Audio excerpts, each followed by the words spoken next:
Welcome to Zwida Media. If you're new to this channel, please subscribe. Don't forget to like, comment and share. Here's a new video for today. Enjoy.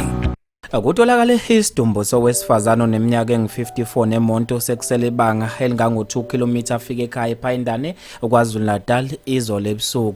Lesidumbu salo owesifazane sitholakale namhlanje kanye nemonto yakhe etholakale isivele isicekeleke phansi. Le monto itakulwe abezosizo oluphuthumayo. Le monto etholakale isicekeleke phansi itakulwe namhlanje abezosizo oluphuthumayo emva kokutakulwa kwesidumbu salo owesifazane okubekwa ukuthi ushonele phakathi kuyo le monto emva kokukhukhulwa izikhukhula. Le monto ebecekeleke phansi emangaza abaningi emva kokuthola bezosizo oluphuthumayo namhlanje emva kokutakulwa kwesidumbu salo owesifazane oshone ngesikhulu ihluku emva kwezikhukhula zayizolo. Abantu babe nokuphawula okwahlukahlukene esiguleni zokuxhumana ngaso lesigameko. Ubongekile Hadebe uthe kube inkosi yami wabesefaka ama-emoji ezinhliziyo eziphukulu. uGoodman Sibonelo Thunzi uthe yo kwaze kwanzima wabesefaka ama-emoji akhalayo. Uphindile Dlomo uthe awu Nkosi wabesefaka inhliziyo eziphukile kanye nama-emoji akhalayo. UPhakamani Vincent Makeleni uthe indlela imbi nezimvula zenkulu Nkosi enofefe thuthuzela ihlobo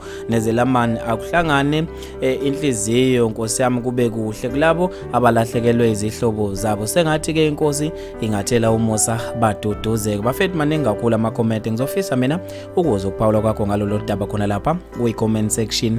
Mina njengentathela YouTube sengiphuma kanje ngithi awungibambe evidweni elandelayo.